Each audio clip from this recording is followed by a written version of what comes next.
Independence Day, we celebrate 75 years of freedom. Do watch our program on this channel here on this Independence Day.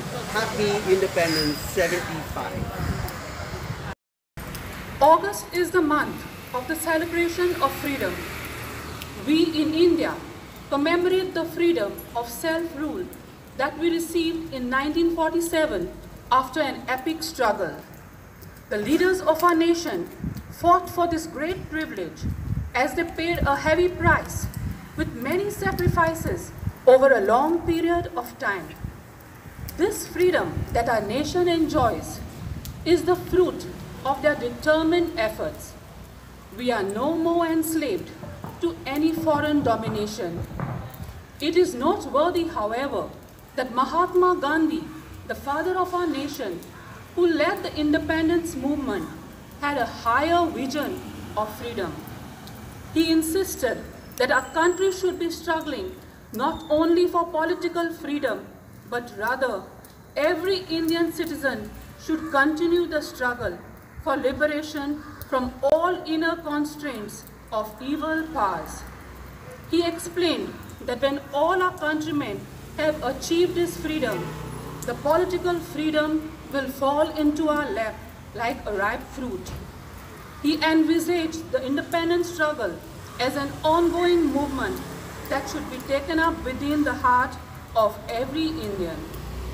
Today, as we celebrate the 75th year of independence of our country, it is good for us to make an honest soul searching whether we have achieved that higher ideal of true freedom.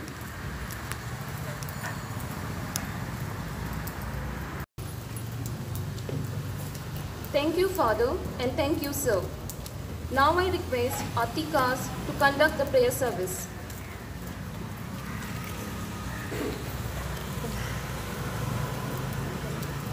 Today, we have all gathered here to celebrate two special events: the Feast of the Assumption of the Blessed Virgin Mary and the Independence Day of India. While the first one is complete liberation from anything that binds us, the second one is symbolic of political liberation. Freedom is the most prized possession of all the blessings. Freedom is responsibility to live with a purpose for which God made us. Freedom is doing what is right and good, true and honorable, honest and just, that brings inner joy of the Spirit. As true patriots, let us celebrate our freedom won by the sacrifice of our forefathers and commemorate this historical event with great pride and enthusiasm.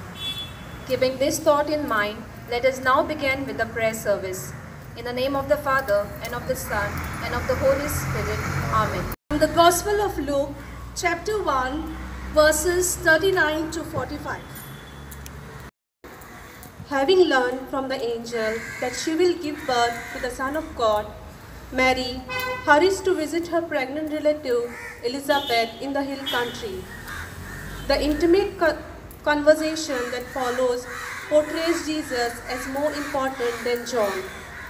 Though Luke clearly signals that the unborn child sleeping is prompted by the Spirit, it is Elizabeth who declares both Mary and the fruit of Mary's womb blessed. She begins a series of blessings that view through gospel, praising God for what God is doing at this moment in history, and recognizing that those who are privileged to be instruments